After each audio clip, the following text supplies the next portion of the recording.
à Toronto, on arrête un juif. Tout va bien, c'est le monde à l'envers. On arrête un juif qui veut s'exprimer, qui veut faire sa job aussi. Reporter Ezra Levant, how are you, my friend? I'm good. How are you? Good. We got such great police in Canada, especially in Toronto. You know, We're so proud. I identify as a Canadian and as a journalist. I am one. I don't go around saying I'm Jewish. Yeah. In fact, I don't think you and I have ever talked about it.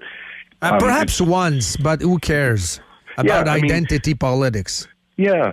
So, I care about the news and I care about my country, but I was going to report a news story about the pro-Hamas protests in Toronto, and the protesters objected to me being there. They didn't want me there. They said it's because I'm Jewish. They said this.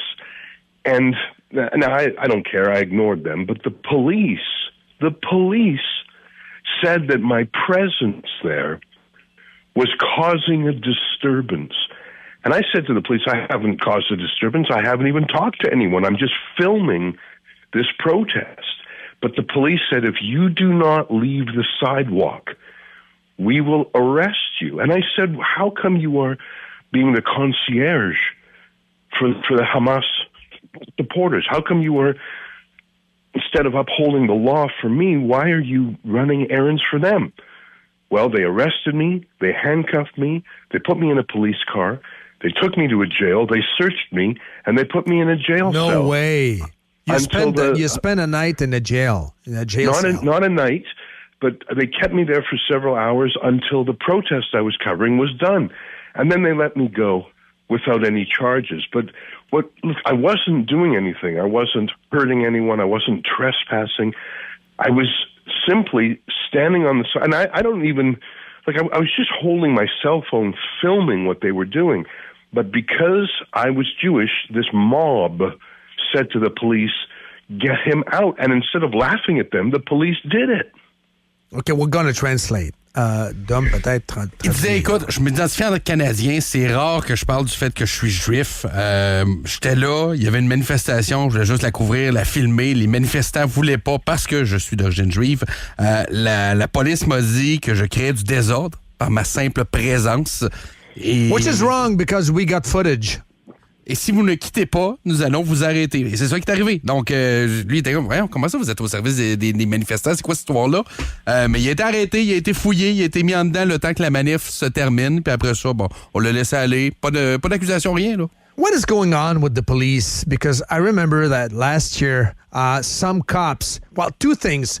First, I remember about the cops patrolling around a Jewish neighborhood in Toronto, and they would bring donuts. They would bring donuts to the pro-Hamas people. And you got the other thing, which was a pretty violent protest this time around at the Eaton Center downtown. You remember that?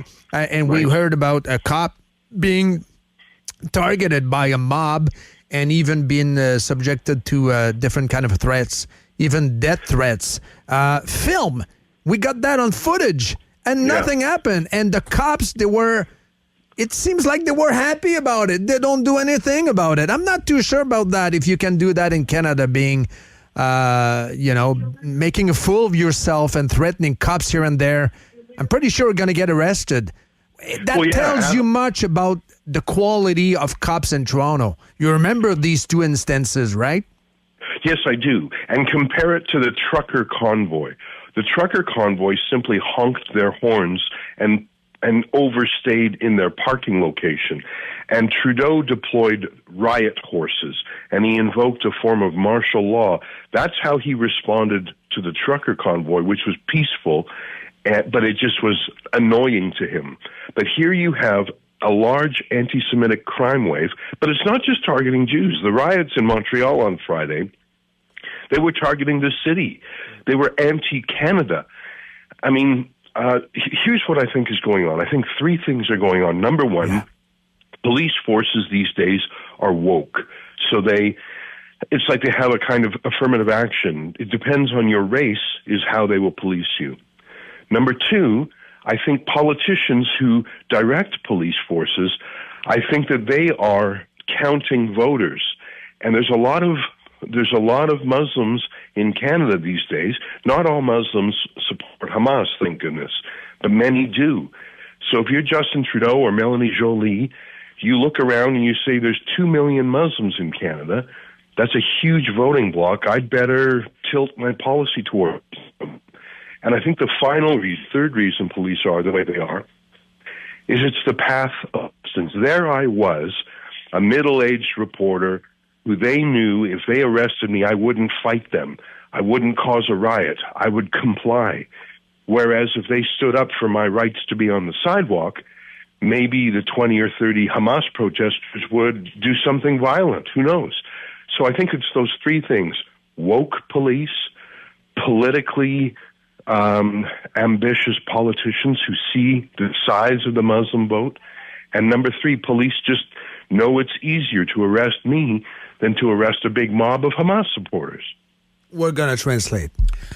Donc, tu as rappelé deux exemples où la police donnait des beignes à un moment donné à des manifestants qui bloquaient les rues dans un quartier juif. Il y avait eu des menaces qui avaient été filmées. Les policiers sont là, ça fait rien. Ils agissent pas dans ce temps-là. Et Ezra t'a ramené la comparaison avec les camionneurs. À Ottawa, ils faisaient aller le klaxon. Ils ont resté parqués pendant des semaines, on s'en souvient quand même, à côté du Parlement. Ben tourbillon en plein milieu de la rue. C'est ça. Puis on a envoyé la police anti-émeute éventuellement. Mais là, pour des menaces de mort, de menaces de génocide, on fait rien. Ils disent, regarde, c'est simple, la police est woke. Les politiciens pensent à leurs élections. Ils veulent creuser le vote musulman, qui n'est pas tout du bord du Hamas, mais il y en a plusieurs que oui.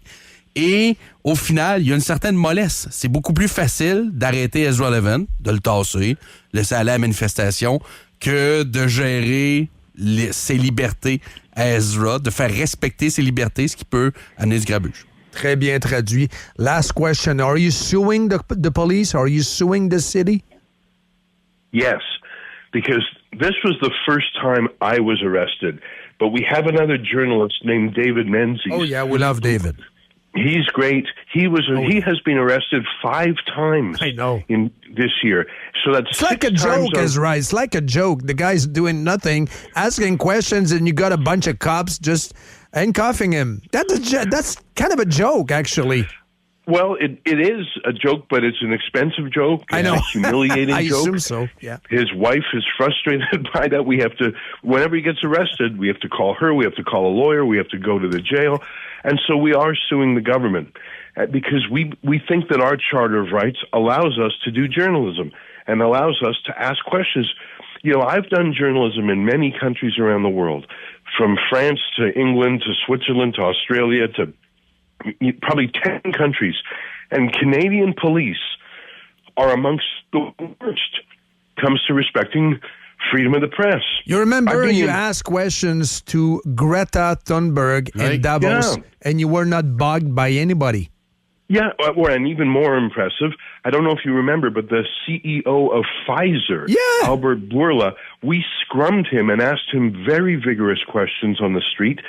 And there were armed police there in Davos, but they didn't interfere. As long as I wasn't touching them or threatening them, the police had no opinion about my journalism.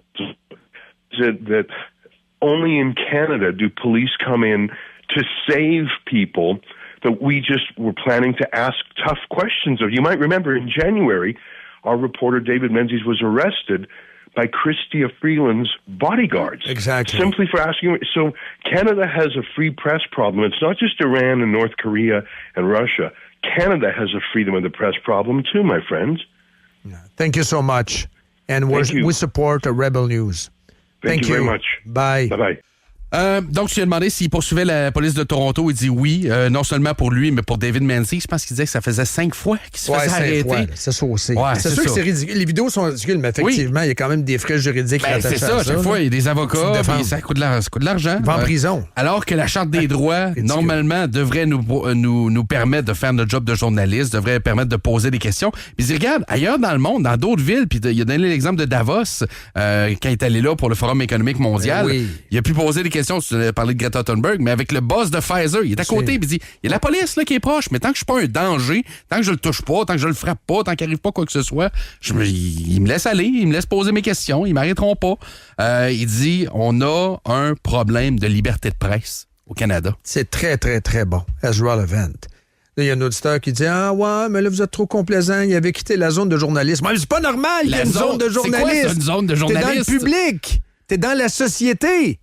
Déjà T'es dans le public, dans la société. Tu es libre de couvrir convenablement une manif comme tout journaliste. Quand ils ont créé les enclos à journalistes au palais de justice, les médias ont chialé. Là. Ils l'ont accepté, mais ils ont chialé. Mais tu sais, c'est dans un cadre particulier, t'es au palais de justice. Ils ont fait comme, maintenant, on va l'accepter. Là. Mais là, t'es dans la rue. C'est en plein air, c'est ça. C'est ça, t'es dans la rue. T'es au Canada, dans une rue publique. Non, ça passe pas, Doom.